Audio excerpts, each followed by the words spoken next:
En RTVC, conversemos de actualidad. Hola, es un gusto estar nuevamente con ustedes. Avanzan los diálogos en La Habana para lograr un acuerdo de paz con las FARC. Y el país, mientras tanto, se va preparando y va digiriendo lo que es la justicia transicional, este acuerdo de final del año pasado que ha generado inquietud, esperanza, discusión. ¿Eso en qué consiste? Detrás de ese acuerdo, uno de los cerebros es el rector de la Universidad Externado de Colombia, el abogado constitucionalista Juan Carlos Henao, expresidente de la Corte Constitucional. Él nos acompaña hoy para aclarar muchas cosas y definir todo lo que tiene que ver con este sistema de justicia. Venimos aquí, como nos ve, muy informales, estamos grabando en un día sin carro en Bogotá, donde nos toca ir o en bicicleta o caminando por las calles, y venimos de la universidad, así que bienvenido, doctor Henao. Bueno, muchísimas gracias, Darío. Es un placer estar acá y mi saludo a toda su audiencia.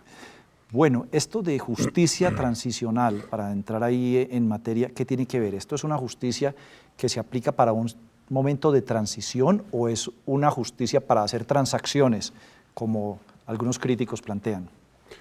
Pues digamos que tiene los dos componentes, ¿no? Porque la justicia transicional está concebida como una justicia que precisamente es contraria al funcionamiento normal de la justicia, no contraria, complementaria al funcionamiento normal de la justicia, en donde tiene de una parte algo de excepcional con respecto a ese funcionamiento normal de la justicia, pero otra parte algo de transacciones en el sentido en que en Colombia se está dando por primera vez en vigencia del conflicto armado. Entonces yo le diría que tienen los dos componentes, tanto es justicia para una transición ¿de qué? De la supuesta guerra, ¿sí?, a la paz, digámoslo en términos generales.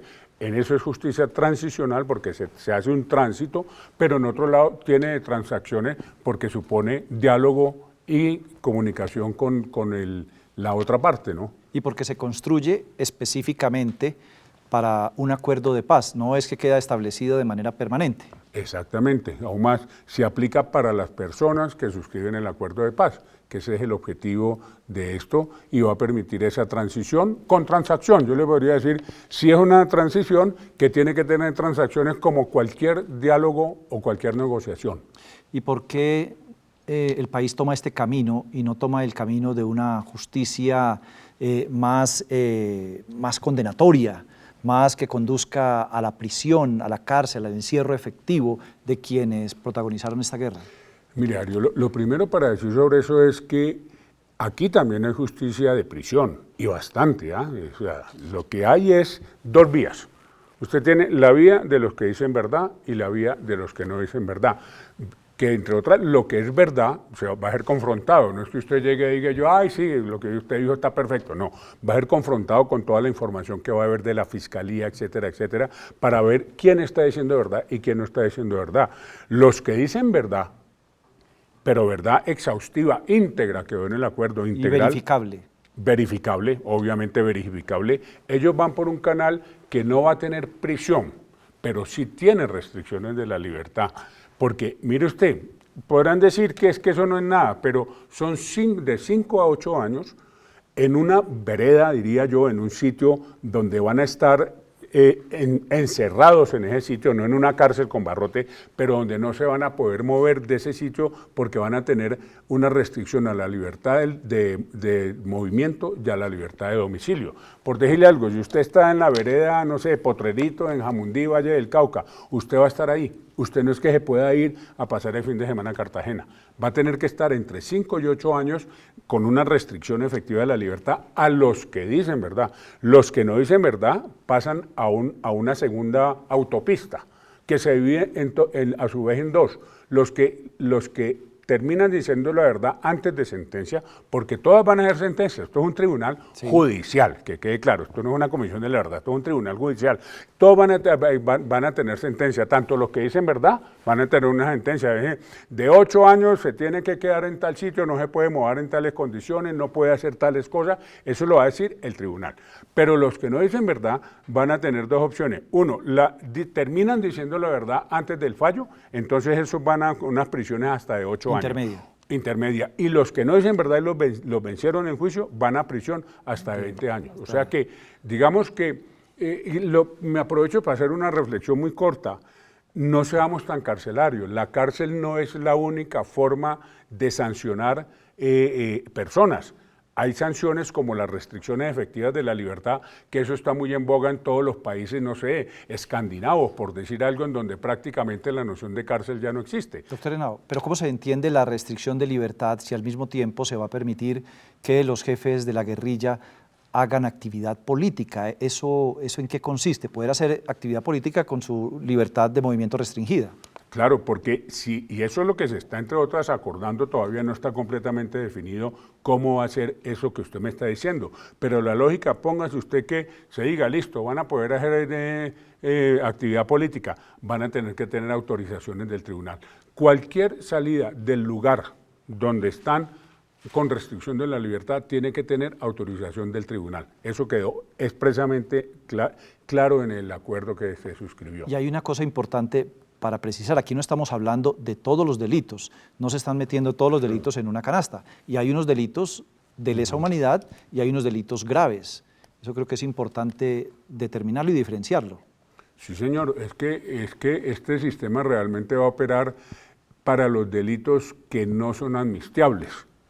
¿Y qué es lo que no son amnistiables? Lo grave, para que la audiencia entienda, lo grave, lesa humanidad, tortura, violación de mujeres, masacre, ese tipo digamos, de delitos horripilantes, ¿cierto?, que se han cometido por parte y parte en la confrontación armada. Entonces, esos delitos son los que no son amnistiables. Hay otros que sí son amnistiables, no sé, que porte ilegal de armas. Listo, pues eso es amnistía porque eso es consustancial a la guerra. Entonces, las 3 autopistas que yo le digo, o las 2 autopistas con la división de la segunda, van a ser realmente para los delitos horripilantes, que es los que van a tener que reconocer.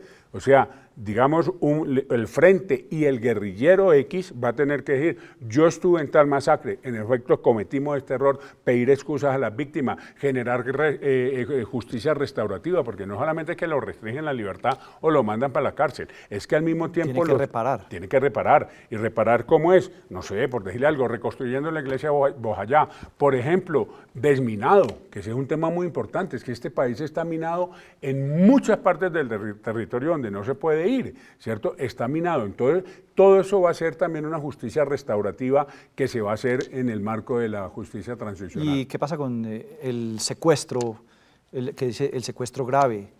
¿Qué pasa con el reclutamiento de menores, con el genocidio? Muy buena fue que ahí están en los artículos, creo que 32 y 40, algo así, qué es lo que es amnistiable y no en términos generales, ¿sí?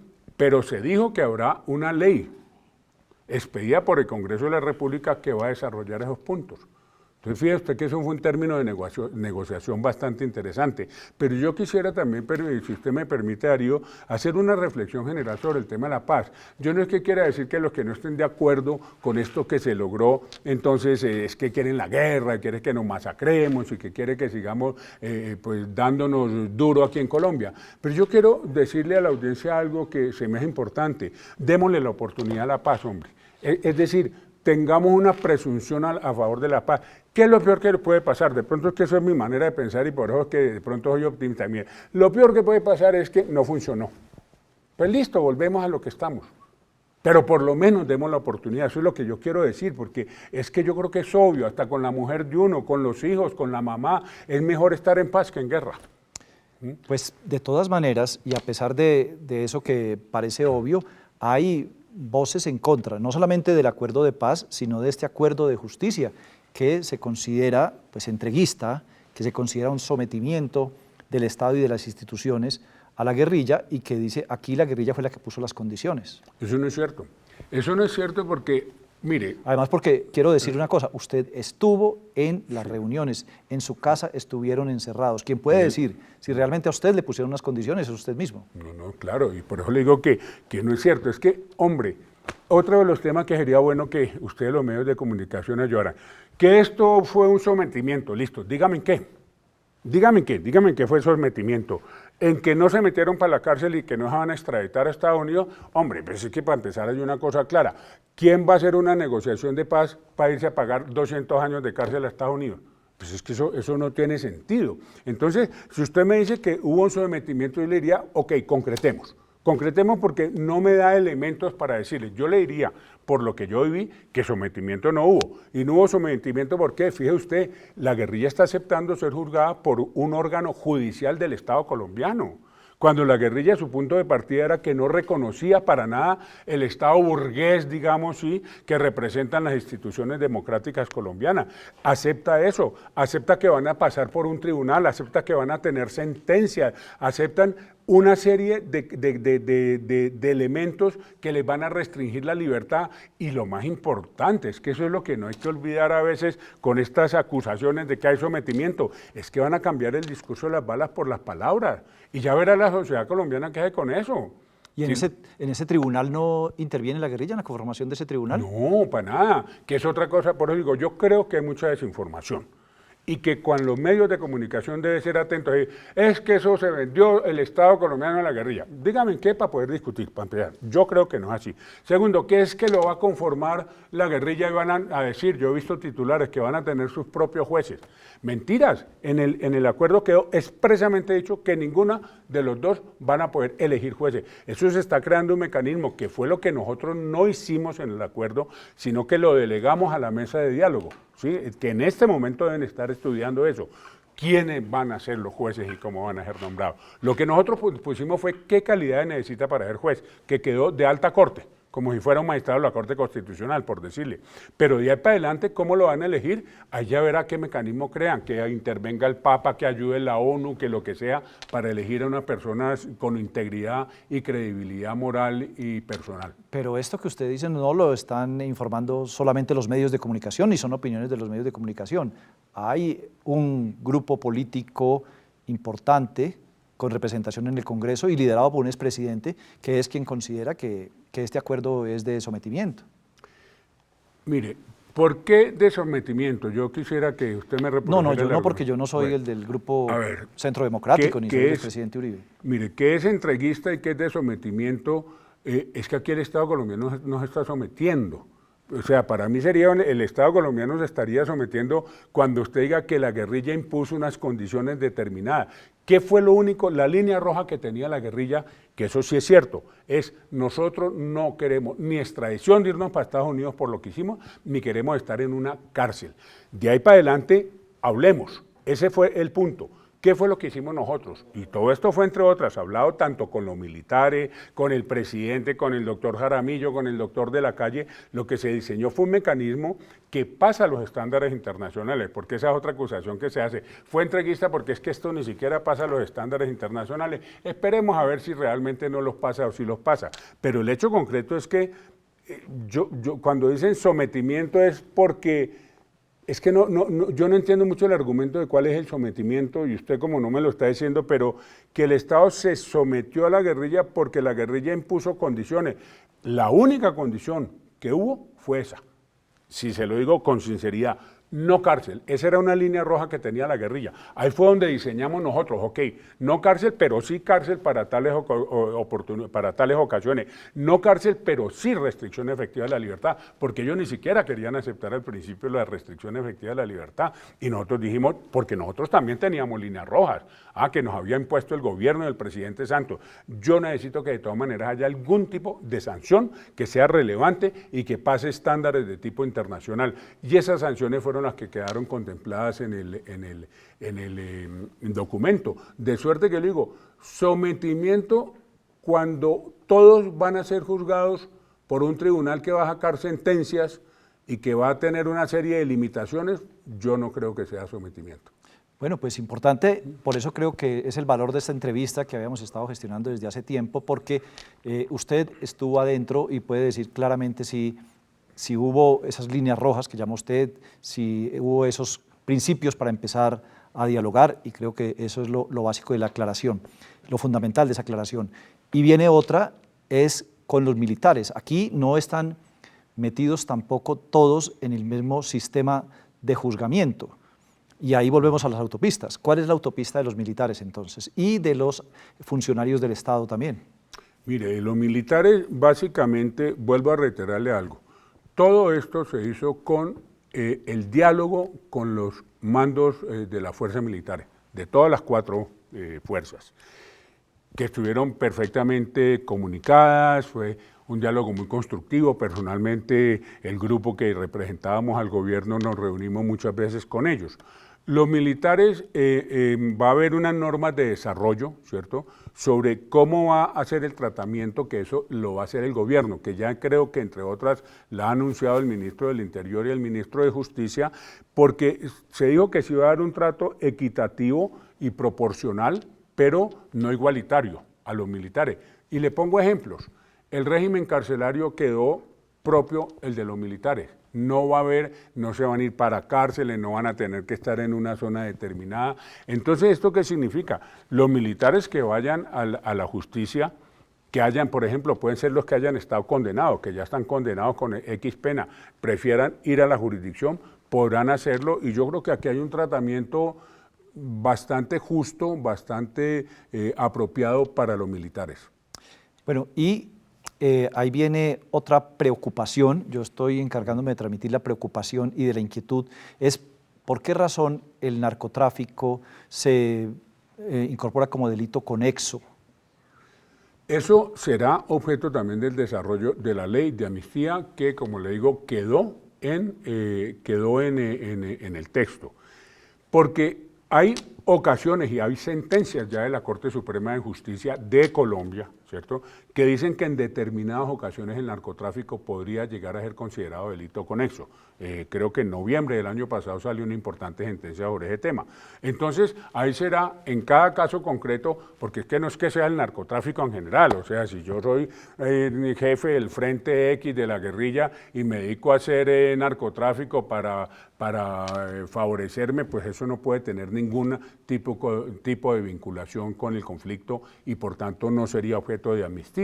Pero eso será, todos esos aspectos puntuales serán objeto de desarrollo por una ley que habrá de proferir el Congreso de la República. Y ahora le pregunto como rector de la Universidad Externado, porque lo escuché en su función de rector en un discurso, hablando un día a finales del año pasado sobre la ley del talión y sobre cómo los colombianos seguíamos muchos creyendo en ese principio antiguo de que ojo por ojo, diente por diente. ¿Será que es que este país no está todavía preparado para no aplicar esa ley del talión? Hombre, ahí uno llega a hacer unas reflexiones sobre la naturaleza humana, ¿cierto? Porque en efecto uno ve muchas veces la tendencia del ser humano a ser completamente digamos, aplicador de la ley del talión, donde usted va a decir, usted me hizo esto, entonces yo le hago esto.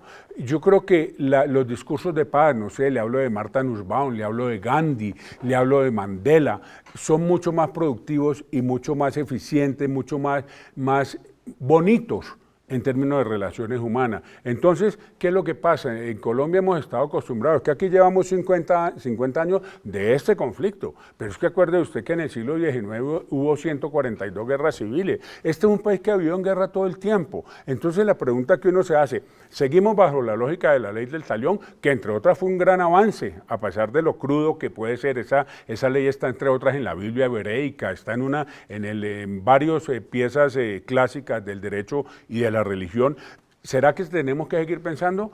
Como usted me secuestró, entonces yo lo voy a secuestrar. Como usted me mató a mi familia, entonces yo le voy a matar la suya. Yo creo que debemos hacer un esfuerzo de darle esta oportunidad que fue con lo que empecé a la paz. Ahí le hablo ya como ciudadano, no como persona que hizo el tema justicia transicional, que lo podremos defender. Ha sido bien aceptado en términos de la comunidad internacional, bastante bien aceptado, y las críticas realmente son poquitas. Y las críticas muchos se centran es precisamente como en esa necesidad de venganza. Yo digo, hombre, pero ¿por qué yo sé cuando a uno le hacen algo, a uno le duele, eso es obvio, pero al mismo tiempo creo que debemos colocarnos, y muchas víctimas pueden entender de qué les estoy hablando, de decir, tratemos de buscar algo mejor para nuestros hijos, porque ya a mí la tragedia que yo tengo encima no me la quita nadie.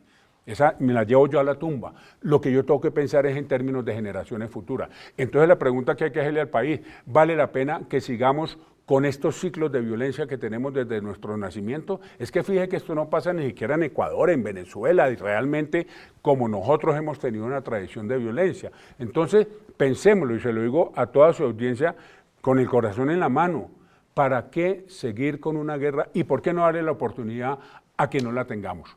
Ya que una guerrilla se incorpore a un discurso político. Que eso es la democracia, aquí o en Cafarnaún, en toda parte. Uno no tiene que uno no puede, si uno no quiere, no vota por la guerrilla. Ya se verá cómo les va a ellos, pero démonos esa oportunidad, no la matemos, no la abortemos ab inicio. ¿Y usted la aborta cómo? Diciendo que esto es entreguista, que es que no van a pagar nada, que es que se deberían ir para Estados Unidos, que es que deberían tener 30 años de prisión. Por favor, si es que esta no ha sido una guerrilla derrotada, ojo con eso, que ese es otro elemento importante para el análisis que se hace. Ahora, hay que tener en cuenta, y le pregunto si esto es cierto o no, esto se lo inventaron ustedes, tres juristas, el doctor Cepeda, usted, el jurista americano, se lo inventaron por allá en un cerro de Bogotá, o esto tiene referencias internacionales también de procesos de justicia transicional en otros conflictos? Mire, las dos cosas. Cuando le digo las dos cosas, ¿qué fue? Una de las reglas que nos pusimos nosotros fue no ponernos a mirar otros acuerdos para efectos de tener la mente más libre, ¿sí? Y esto fue un trabajo colectivo, además agradable, ¿sí? Yo desde aquí puedo decir mi respeto por los representantes de la guerrilla, le hablo de Enrique Santiago, Álvaro Leiva y de Diego Martínez. Tuvimos un entendimiento perfecto, un entendimiento, nosotros empezamos con la hoja en blanco. No diciendo, mire, esto se hizo en Sudáfrica, esto se hizo en tal parte, esto en Guatemala, no. Todos teníamos conocimiento de eso, aún más, habían realmente expertos en el tema, el americano. Doc Cassel es profesor de Derecho Internacional Humanitario, trabajó en Guatemala, trabajó en Sudáfrica, él conocía mucho de eso, pero nosotros quisimos sobrepasar, digamos, textos, y en ese sentido yo le puedo decir que fue creativo, absolutamente, y que dará de qué hablar a nivel internacional, porque esto fue una creación colectiva. Ninguno de los 6 que estuvimos ahí podemos decir, esto lo hice yo. Esto fue una cuestión de diálogo, como tiene que hacerse para llegar a algún documento positivo. ¿Qué pasó en septiembre cuando se anunció el primer acuerdo y nuevamente como que tuvieron que ustedes devolverse a seguir terminando el proceso? Hubo ruido con el tema de los expresidentes, del fuero presidencial. Hubo ruido también con la posibilidad de que los militares fueran juzgados bajo el mismo esquema, en las mismas condiciones que los guerrilleros. Mire, en septiembre, ¿qué fue lo que pasó? Que vino el ronroneo de parte tanto del gobierno como de la guerrilla, pero sobre todo de la guerrilla, que querían tener ya el documento porque el Papa estaba en Cuba. Sí, yo no recuerdo entonces que había que ver si el Papa llegaba una semana después. Exactamente. Entonces nos tocó, le digo, esto es una anécdota, que nos tocó amanecer. Terminamos a las 5:24 de la mañana, me acuerdo que está registrado en el computador, ya lo que era la versión, digamos, el borrador definitivo, si después de que dicen que es contradictorio, no, un borrador definitivo es algo muy avanzado, completamente avanzado, pero que faltaba pulirle algunos detalles. Entonces, ese fue el borrador definitivo. Cuando no se logra hacer lo del Papa, o yo no sé qué pasó sinceramente, si fue que el Papa dijo que no, o el Vaticano dijo que no, que era mejor más bien dar después alguna ceremonia en ese sentido, pues en ese momento el presidente Santos y la guerrilla decidieron, pues de todas maneras esto está tan terminado que vale la pena darse la mano y decir, mire, esto va para adelante. Y de hecho, fíjese usted que se acusó también al presidente Santos que esto es un show mediático, que por qué hacen esta vaina si las cosas no están acordadas. Pues las cosas estaban acordadas a punto tal que en diciembre volvimos a trabajar. Yo no le voy a decir que no fue útil ese tiempo, volvimos a trabajar, pero ahí está el acuerdo. Ya lo tiene la opinión pública colgada en internet para que lo critique, lo avale, dé sus opiniones sobre el mismo. Después de todo este trabajo, ¿a usted le preocupa que en general todo el acuerdo sea sometido a un plebiscito? ¿Ese es el camino que debe seguirse para una refrendación? Mire, el grupo que hizo este acuerdo de justicia transicional no está metido en lo que tiene que ver con las escogencias de si plebiscito, referendo constituyente, ley ordinaria, estatutaria. Nosotros no estamos metidos en eso. Eso es una idea política del presidente Santos. Él decidió que era un plebiscito y que se iba a someter a votación, que muchos le han dicho que es arriesgado hacerlo, pero pues yo creo que políticamente hablando es positivo. Jurídicamente no es tan vinculante como podrían ser otros mecanismos, pero es que la parte jurídica puede venir es precisamente del Congreso y de algunas reformas que son las que están tramitando ahora. Entonces yo creo que lo que el presidente quiere con esto es convocar al pueblo colombiano. Mire, esto es lo que acordamos, esto es lo que se hizo. ¿Ustedes están de acuerdo que se haga o que no se haga? Veremos qué pasa. Yo soy muy optimista y aspiro que la gente entienda que es mejor vivir en paz que vivir en guerra. Es que eso se da. ¿Usted es partidario de una constituyente? Y perdón que lo interrumpa. No, yo creo que por ahora una constituyente no, porque es que una constituyente usted sabe cómo empieza, pero nunca cómo termina.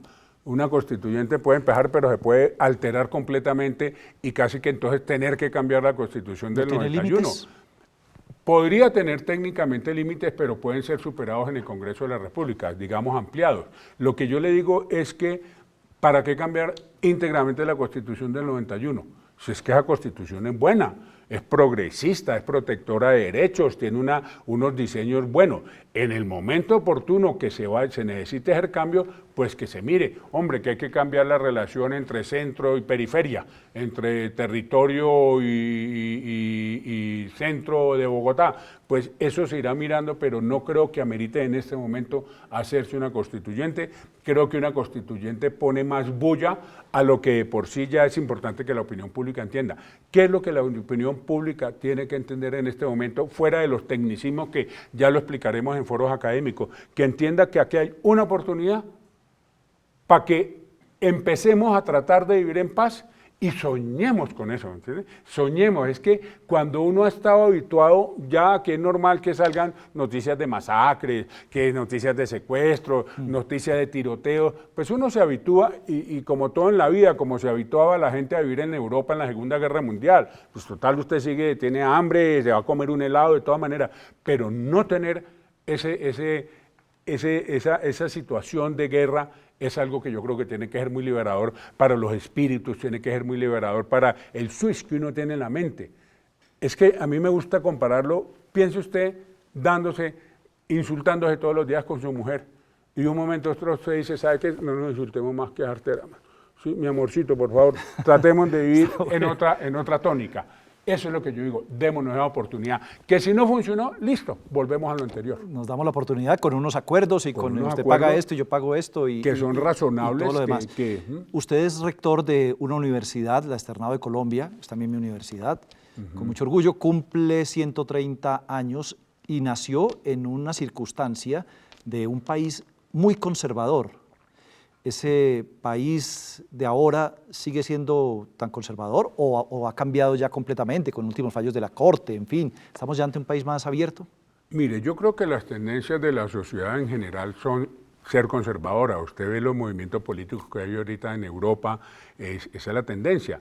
Pero también hay unas tendencias, mire España, por ejemplo. Sí, a España, al PP, lo acaban prácticamente de desarticular en términos de gobierno, tanto que no han podido por ahora hacer gobierno. ¿Por qué? Porque el Partido Socialista echó para arriba, porque Izquierda Unida echó para arriba, porque Podemos echó para arriba. Entonces, ¿qué es lo que le quiero decir? Sí, Colombia yo creo que es un partido conservador, pero habemos gente donde incluyo el discurso de la Universidad Externado de Colombia, que somos pluralistas, que somos tolerantes, que entendemos que usted puede tener una forma distinta de vivir que de la mía y sin embargo respetarlo de igual manera. Y así fue que nació el Externado de Colombia. El Externado de Colombia nace como rebeldía frente a la Constitución de 1886, donde además de volverla centralista, estados de sitio, acuérdense cuánto nos tocó a nosotros los de nuestra generación vivir en estado de sitio, con una norma además que decía que la educación tenía que regirse bajo los créditos, bajo los dogmas de la Iglesia Católica, Apostólica y Romana. ¿Y qué es lo que nosotros dijimos? ¿Pero por qué? El que sea católico, por favor, pero usted también puede ser musulmán, usted puede ser hinduista, usted puede ser tibetano, ¿cierto? O puede ser ateo. Entonces, ahí es donde yo le digo que yo creo que también ese espíritu como pluralista, ese espíritu de entendimiento, de no querer guerrear, es que cuando uno es sencillo, que yo le digo aquí la sencillez con eso, uno no cree poseer la verdad. Somos iguales, habrá límites obviamente, pero yo creo que todo lo que podamos hacer por construir pluralismo, por construir tolerancia, entre otras, da sustento a todo este discurso de la paz. Bueno, doctor Juan Carlos Henao, rector de la Universidad Externado de Colombia, muchas gracias por acompañarnos y por todas estas aclaraciones. Darío, muchas gracias a usted y bueno, mis saludos a toda la audiencia y espero haber dejado algunos puntos de reflexión. Así será. Muchas gracias a ustedes por acompañarnos y nos vemos en una próxima oportunidad. Muy amables.